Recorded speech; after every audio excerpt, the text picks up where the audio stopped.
Halo Sobat Bola.com, welcome back to another episode of Bola Break. Bersama saya Gregah Nuriksani dan juga partner saya, dia guru juga, idola saya, Mas Heri Kurniawan. Halo, Heri Kurniawan di sini.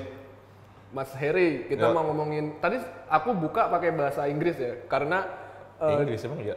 tadi welcome back to another episode of another Bola Break. Karena di Liga Indonesia ini semuanya judul liganya itu sudah pakai bahasa Inggris. Oh iya. Di Liga 1 kan Super League. Wah, terus yang kedua yang di Liga 2 itu sekarang namanya jadi sponsornya masih sama. Pegadaian. Hanya dikasih embel-embel Pegadaian Championship atau Liga 2. Kayak di Inggris ya beneran ya? Berarti kayak di Inggris. Nanti yang Liga 3 berarti League 1 ya? League One Nusantara. League 1 Nusantara, Liga 3 Nusantara. Oke. Mas Heri kemarin ngomong Pegadaian Championship itu sudah dimulai pekan 1. Itu dibukanya di stadion SUSU.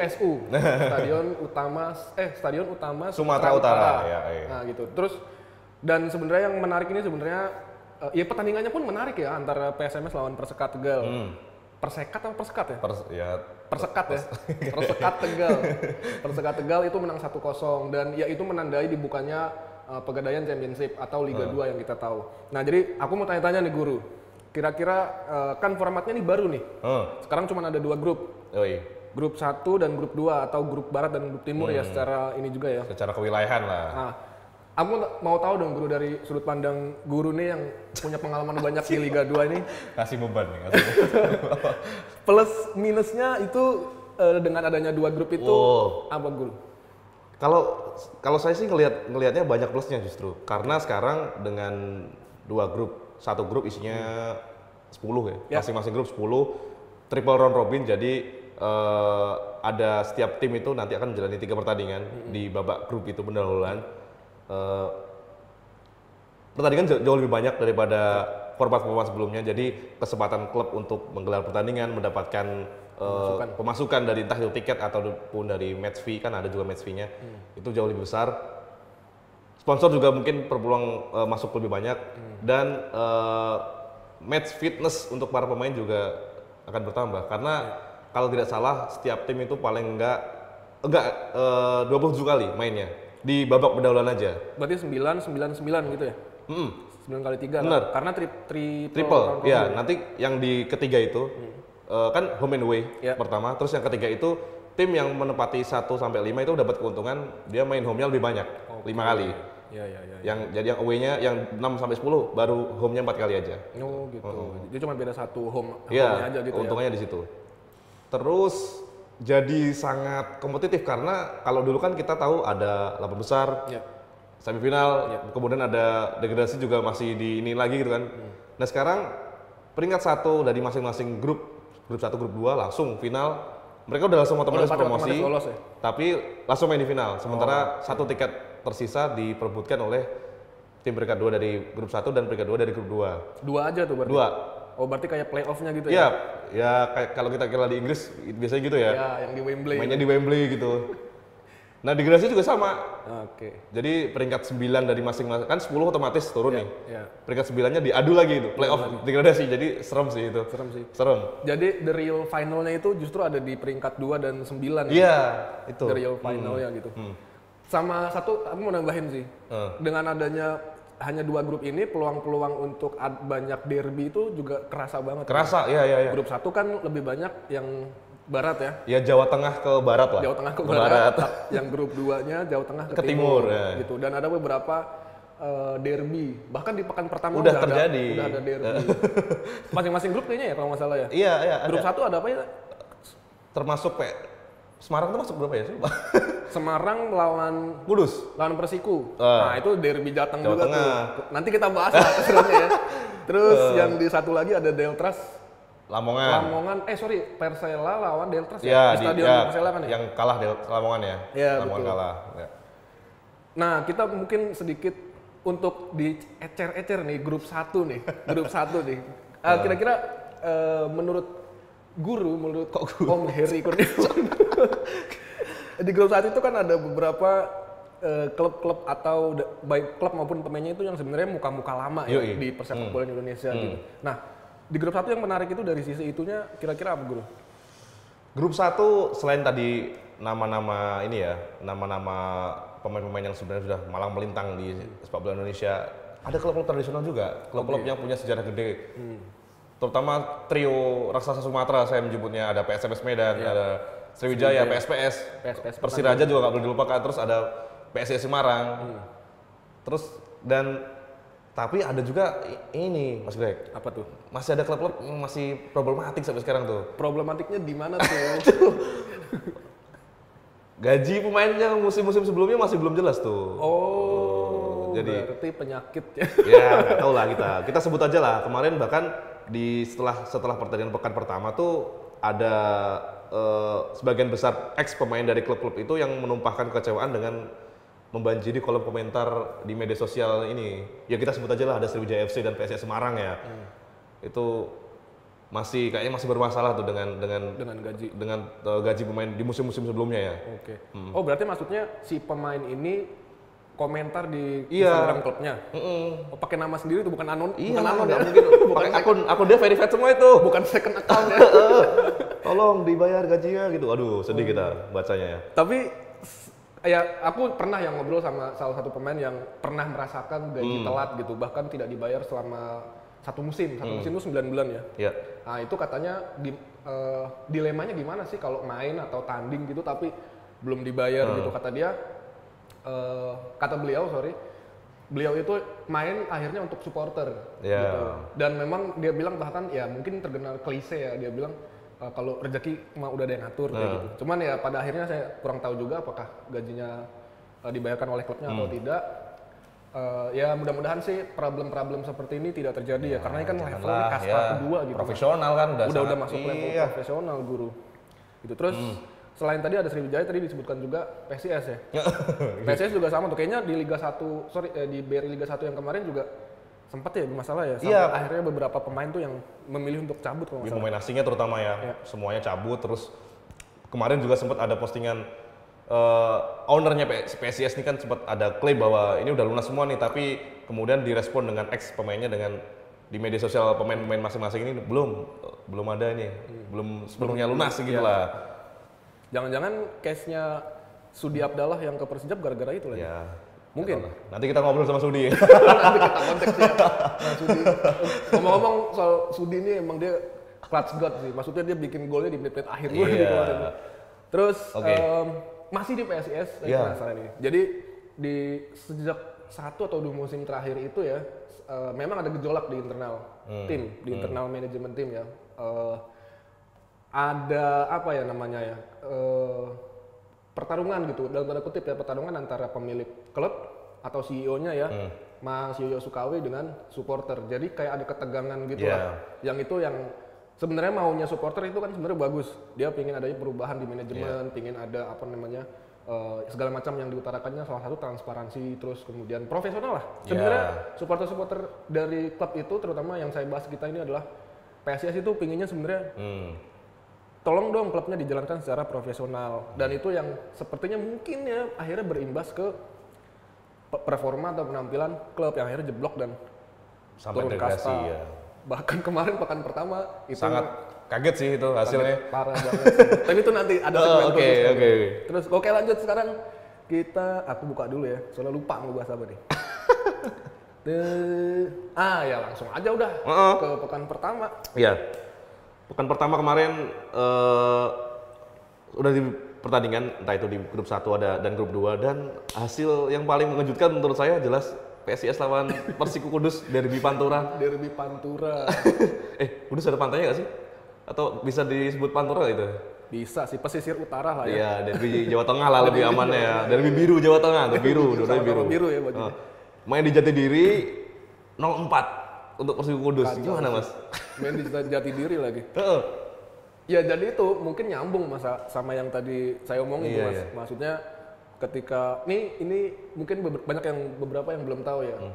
Kalau supporter PSIS itu, kalau saya tidak salah koreksi ya, itu hanya akan menyaksikan laga away ketika tandang dulu. Iya, kalau home sepi. Kalau home sepi karena itu memang treatmentnya PSIS, treatmentnya supporter terhadap manajemen sebagai bentuk protes. Iya, dalam Berarti mereka memboikot pertandingan kandang lah Bisa ya. dibilang boikot kandang. Tapi pas away bisa dipastikan rame. Tuh, nah mudah-mudahan jangan-jangan PSIS jagonya kalau lagi tandang. Kalau dulu kan PSIS terkenal dengan jago becek ya. Nah, mudah-mudahan klasik banget ya, zaman Tokyo ya. Zaman Tokyo. Mudah-mudahan musim ini jago tandang. Ganti nama. Tapi kalau bisa ya kandang menang juga lah. Itu yang paling mengejutkan tuh. Kenapa sih kira-kira Persiku tuh materi pemainnya siapa aja, Mas Heri? Kalau dari materi pemain sebenarnya Persiku emang nggak buruk. Di sana ada ex Persija, ada Sandi Sute, ada kemudian ada pemain asingnya itu yang hat-trick, Igor, waduh bagus banget tuh. Kayaknya calon top skor juga itu Igor. Dan kayaknya ada juga Basit dulu ex Malut United, ex PSIM juga di tengah.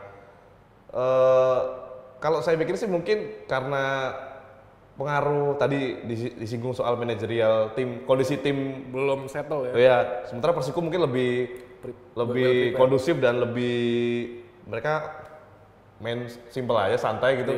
Lebih santai, nggak jadi ada beban. Nggak ada beban dan 4-0 itu bisa diamankan dari Jatidiri ya. Terus ada PSIS lawan Persiku, apalagi di grup 1 tuh nih kalau nggak salah ya.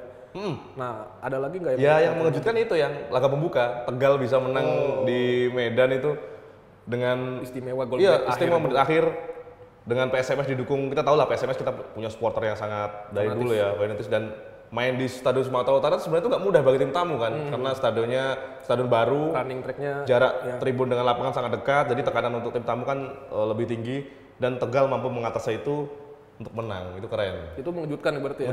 Sangat mengejutkan. Aku sih juga, karena aku tuh dari Brebes. Aku sempat tinggal di Brebes dan jadinya ada kedekatan emosional dengan Persekat. Pengennya berharap Persekat itu bisa lolos ke BRI Liga 1, BRI Super League, sorry. Terus di grup 2 apa yang mengejutkan? Grup 2 sebenarnya saya agak kecewa dengan Persipura. Karena mereka kan main di Persipal Palu yang secara kalau dilihat dari materi pemain sih jauh ya dibanding Persipura. Persipura kita tahu ada ex pemain Liga 1, banyak, ada Matsunaga, terus ada pemain-pemain yang Rame Rumake gitu masih di sana, pemain asing yang juga bagus-bagus, tapi mainnya itu di Parepare, di kandang Persipal, mainnya di Parepare di Gelora B.J. Habibie, tapi cuma 0-0. Jadi kayaknya Ricardo Salampesi masih mencari formula yang tepat lah untuk timnya itu. Ini masih pekan pertama, pastinya akan banyak ada kejutan-kejutan. Masih jauh loh, masih sangat panjang. Terus di Liga 2, di grup 2, selain tadi Persipura, ada lagi nggak guru yang bukan mengejutkan sih sebenarnya, justru sebaliknya. Sudah predictable, sudah diprediksi bakal menang gitu. Barito kan lawannya tim promosi Kendal Tornado yang dulunya bernama Tornado FC Pekanbaru, kemudian diganti nama menjadi Kendal Tornado. Walaupun cara menangnya tuh ya khas Teko lah. Kita tahu kan pelatihnya Stefano Cugura ex Bali United dan Persija, dia sangat pragmatis gitu mainnya. Yang penting menang aja lah gitu. Teko kayak gitu. Mainnya nggak bagus. Malah justru dalam beberapa kesempatan Kendal tuh mungkin teman-teman di sini mungkin ada yang udah tahu, ada yang belum. Kendal tuh diperkuat oleh beberapa pemain yang sebenarnya ini termasuk dulu Patrick Cruz, kalau ingat mantan Mitra Kukar zaman Piala Presiden dulu. Cruz itu di situ sekarang. Sempat memberikan perlawanan ketat untuk Barito, tapi ya Barito main di kandang dan materi pemain mereka juga kebanyakan adalah materi pemain yang musim lalu. Jadi kemenangan yang predictable lah. Termasuk juga Sleman juga itu predictable lah. Walaupun mereka agak kesusahan ya lawan Balikpapan ya. Dia sempat kebobolan dulu dan Balikpapan itu promosi ya? Promosi sama kayak Kendal tadi. 2-1. Dan sebenarnya kalau kita mau ngomongin PSS tidak mengejutkan ya, atau tidak mengejutkan karena banyak pemain-pemain topnya yang musim lalu itu ternyata masih bertahan. Di situ ada yang saya tahu, ada Rico, kemudian ada Rico Simanjuntak, terus Tom Kantin juga masih ada di situ. Terus ada siapa lagi? Clayberson, Dominikus Dion masih ada di situ. Dominikus Dion, Clayberson. Jadi secara materi tim sebenarnya tinggal dipoles dikit lagi lah. Ya, materi yang sangat mewah lah untuk Liga 2 lah. Untuk Pegadaian Championship ya. Harus disebut ya. Harus disebut ya. Nah, terus dari tadi kita ngomongin pemain, klub. Nah, yang menarik itu kan ada salah satu tadi yang disebutkan di awal ya, regulasi yang bikin menarik di Pegadaian Championship itu adalah pelatihnya itu harus lokal. Gitu. Dan dari 20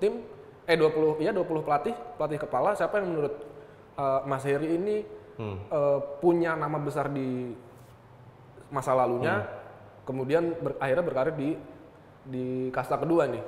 Ya ngomongin soal pelatih lokal ini kita harus narik lebih jauh lagi karena kita lihat di liga level tertinggi kita di BRI Super League itu kan dari beberapa musim terakhir kayaknya klub-klub itu memang sangat sedikit yang menaruh kepercayaan kepada pelatih lokal. Di musim ini aja cuman Malut ya, sama Hendry Susilo gitu.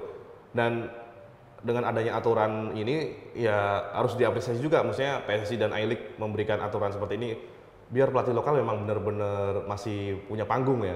Kalau tadi pertanyaan Mas Greg soal pelatih siapa yang kira-kira banyak banget. Ya Teko memang dari Brazil tapi dia udah WNI ya. Makanya dia bisa melatih di Barito Putra. Teko juga ini saya bilang menjadi pembuktian lain dari Teko. Karena dia udah pernah juara Liga 1 bersama Persija, bersama Bali. United juga. Ini pembuktian lain lah bagi Teko bahwa bisa nggak dia ngangkat tim dari kasta kedua ke liga level tertinggi gitu. Dan saya rasa peluang Teko untuk melakukan itu juga besar banget karena kita tahu sebenarnya manajemen Barito Putra itu selama ini nggak pernah ada masalah soal keuangan dan segala macam. Materi pemain juga bagus. Terus ada juga pelatih-pelatih yang selama ini sering kita lihat di liga level tertinggi tapi harus berjuang lagi di Liga 2 di kasta kedua. Ada Aji Santoso di Lamongan, kemudian Neil Maizar di Sumsel United, itu tim baru juga.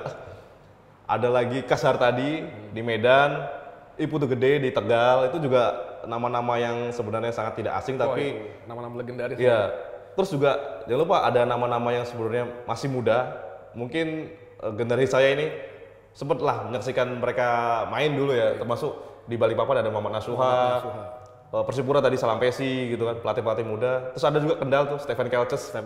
Anak dari Rudy Kelces, legenda juga sepak bola Indonesia. Dulu Stephen itu kalau nggak salah pernah main di timnas U20 atau U23 dulu ya.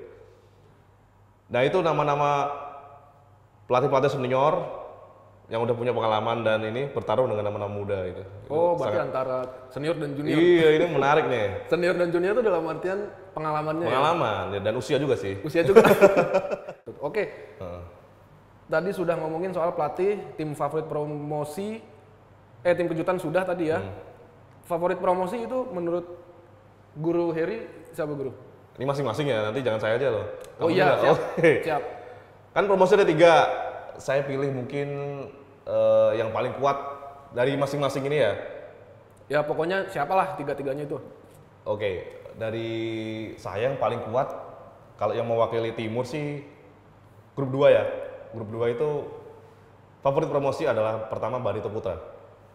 Anak asuh Teko, materi pemain sangat oke, manajemen oke, semuanya oke lah.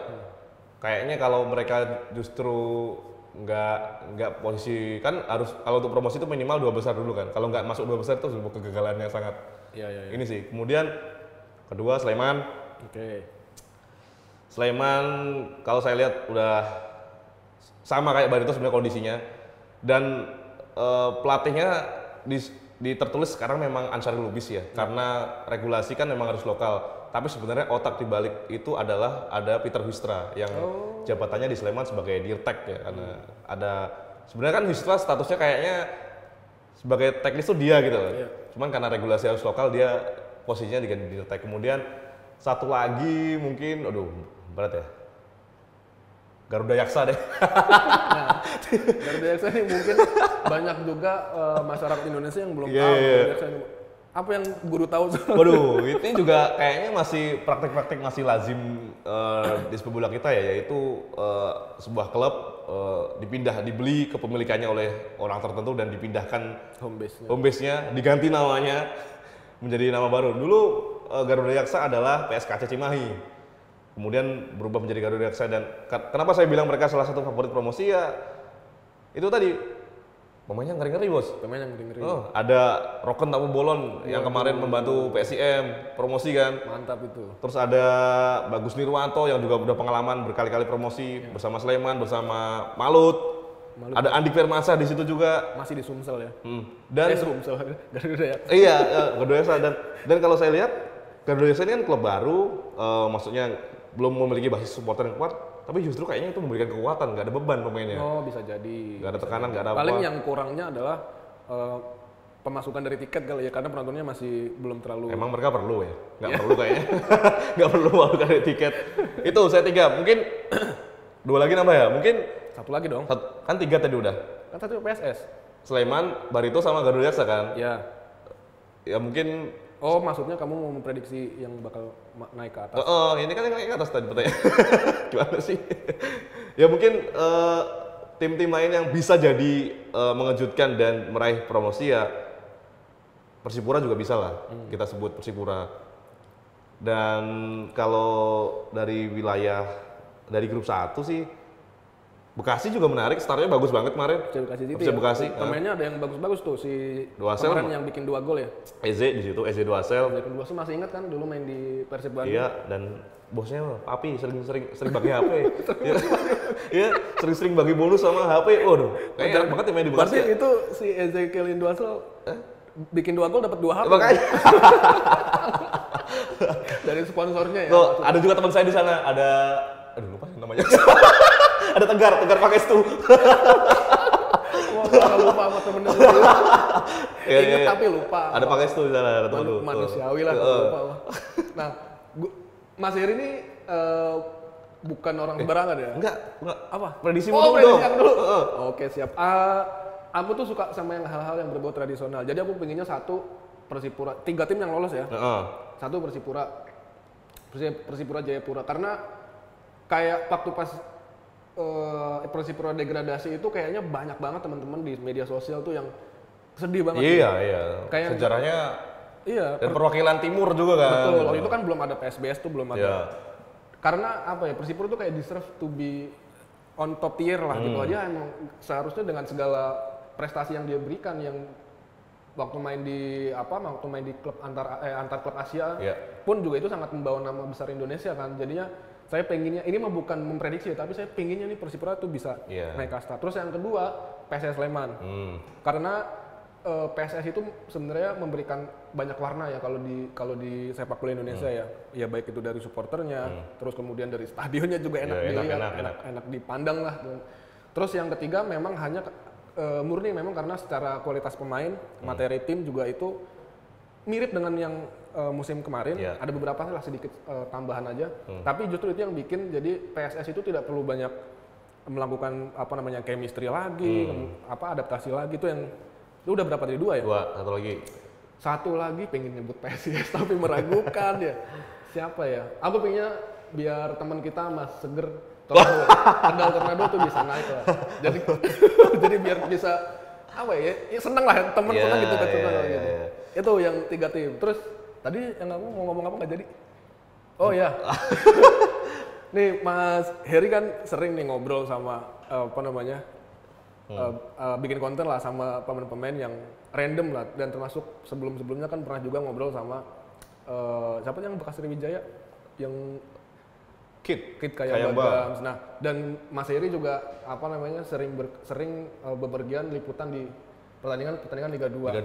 Liga 2. Ya. Nah, ceritain dong pengalaman menarik di sana, termasuk apakah vibe-nya sama dengan Liga 1 atau bagaimana Mas Heri? Oh, vibe-nya jelas beda karena standar yang digunakan di Liga 2 ya mungkin sekarang udah beda ya, tapi saya mungkin liputan 4-5 tahun yang lalu itu standarnya jauh, sangat jauh di bawah kasta tertinggi ya.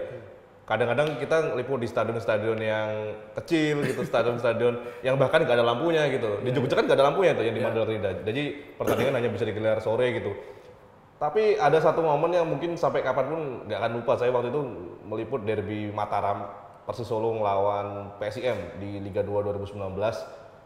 Waktu itu status kedua tim beda. Jadi Solo adalah tim yang waktu itu masih dipegang manajemen lama, jadi pemain mereka juga seadanya lah.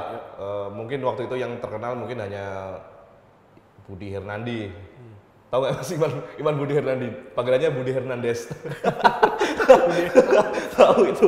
Terus sementara PSIM pelatihnya Ji Santoso. Pokoknya mereka sedang berupaya waktu itu, dream teamnya Liga 2 tuh di sana lah. Ada Gonzales, ada Witan, Galacticos ya? ada Maitimo, ada banyak lah bintang-bintang di sana semua. Pertandingan waktu itu harus digelar di Stadion Wilis Madiun karena Manahan sedang direnovasi. Stadion Manahan itu 2019, saya lupa bulan apa ya. Jadi kami meliput. Nah kebetulan saya dapat kesempatan waktu itu satu bus dengan timnya PSIM karena kita rombongan dari Wartawan Jogja kan. Sampai di sana H-1 status pertandingan masih tanpa penonton. H-1. Stadion Wilis itu. Ya karena kan kalau mungkin mereka juga kepolisian setempat ngeri juga ya kalau ada betul. Waktu itu sebelum Kanjuruhan kan rivalitas antara supporter Solo dan Jogja lumayan tinggi, ada banyak clash lah. Ya. Tiba-tiba di hari pertandingan ketika rombongan kami bus itu masuk ini, kok tiba-tiba rame nih. Ada lempar-lemparan nih. Terus masuk, kick off tuh 3:30 kan, masih sepi. Masih tanpa penonton nih, santai lah kerja gitu kan. Tiba-tiba menit mungkin 20-30 penuh stadion. Itu yang dari merah dan biru tuh? Merah doang. Oh merah doang. Karena dia tuan rumah. Iya, statusnya Solo yang tuan rumah. Wah itu mulai di sana. Ribut lah, tribun sana ada yang tribun sini. Terus waktu itu kan papan skornya di Wilis itu masih tradisional, masih yang pakai papan itu ya. Oh iya. Jadi ada salah satu oknum lah waktu itu, jadi tulisan PSM itu dibalik. Oh, di situ asal mulanya ya. Iya. Asal mulanya WISD itu dari situ ya. Jadi YTT-an itu. Nah lucunya waktu itu kayaknya pertandingan itu kan menarik perhatian banyak orang, termasuk ada 2 orang wartawan dari Swiss waktu itu datang. Mereka nggak tahu ya mereka bisa kesasar ke situ. Terus lagi ngobrol sama saya kan, terus tiba-tiba di tengah obrolan itu ada letusan duar itu gas air mata lah, terus dia agak panik gitu, terus saya bilang welcome bro to Indonesian League. Nah setelah itu hasil akhirnya singkat cerita Solo menang lah 2-1. Kemudian karena situasi udah nggak memungkinkan karena udah ribut sana ribut sini kan, jadi pihak keamanan tuh semua kita rombongan yang dari Jogja ini pemain official termasuk juga wartawan-wartawannya diangkut pakai rantis. Berarti naik rantis dong? Iya, sama Gonzales. Naik rantis, jadi setelah pertandingan kan biasanya ada press con segala macam, nggak ada, udah pokoknya habis peluit akhir, masuk mobil, langsung menuju tol, udah pulang. Waktu itu Gonzales dan ada Maitimo juga kan? Iya ada. Nah, itu mereka di dalam rantis kayak ngobrol biasa apa gimana? Gonzales tuh nggak ada takut-takutnya, dia cuma panik tasnya nggak ketemu. Panik tasnya nggak ketemu. Tapi ternyata udah diamanin sama Kitman di mobil yang lain gitu. Udah, dia tasnya mana? Udah panik itu. Jangan-jangan di tasnya ada barang berharga. Waduh, ada barang berharga lah bener. Nggak tahu ya. Mungkin ada sepatunya yang. Nah terus luar biasanya, walaupun itu kan kalah ya. Jadi kita tuh sampai Jogja sekitar malam jam 9-10-an gitulah. Sambutan masyarakat supporter Brajamusti dan teman-teman supporter Jogja lain itu sangat luar biasa tuh. Nyampe dari Tugu sampai mesnya PSM tuh wah disambut lah, walaupun kalah maksudnya mereka fight dengan oke lah gitu. Iya. Ya itu sih mas. Itu aja. Banyak sih tapi jangan. Banyak. Nanti itu disimpan untuk di minggu depan lah. Oke, nanti kita bocorin lagi nanti. Terus tim fokus PSPS Pekanbaru tadi nggak sempat dibahas ya. Dan dia juga kalah. PSPS kalah juga ya? 4-0. 4-0 ya. Lawan Bekasi itu tadi. Iya. Ngomongin soal Pekanbaru sebenarnya lucu nih waktu kita liputan Liga 3 final. Oke. Kita ngobrol sama bosnya Kendal Tornado kan. Dulu pasti Tornado Pekanbaru kan. Tornado FC Pekanbaru benar. Iya. Nah, kita iseng nanya Pak Anto, panggilannya Pak Anto. Pak Anto, nanti Tornado mau di mana? Mau main di mana? Kalau dia bilang jawabannya sangat bijaksana sih sebenarnya. Tadinya saya pikir Pekanbaru kan sebenarnya dia lolos ke playoff nggak sih Pekanbaru PSPS? Iya kan? Kalah sama Jepara. Nah, jadi Pak Anto itu sudah berharap PSPS itu yang naik Liga 1, jadi si Tornado ini bisa tetap berhome base di Pekanbaru. Mengisi yang Liga 2 lah gitu. Betul, cuma Pak Anto beliau menolak. Dia bilang kita kasih ke abang-abangan kita lah gitu kan, dan kita nantilah bakal tahu kok kita bakal berhome base di mana. Dan pada akhirnya kita ketahui dia mangkal jadinya berhome base di bermarkas di Kendal. Ya dekat-dekat rumahnya Pak Anto lah. Dekat-dekat rumahnya Pak Anto gitu. Jadi memang Pak Anto ini memang orang sih sana ya, Jawa Tengah aja ya. Nah, jadi makanya dia ingin membawa Kendal Tornado ini ke Jawa Tengah. Dan ada potensi juga bakal ketemu dengan PSIS. Oh iya itu. Itu tim yang sebenarnya dia sementara mereka berkadang ini jadi diri. Karena Kendal stadionnya belum layak lah. Tidak lolos verifikasi. Iya. Oke, teman-teman bola.com, itu dia keseruan dan cerita-cerita menarik dari Mas Heri Kurniawan. Kok aku sih sama-sama ini. Ya, oke, dan saya juga. Dan saya Gregor Nurdasani dan Mas Heri Kurniawan pamit undur diri. Terima kasih.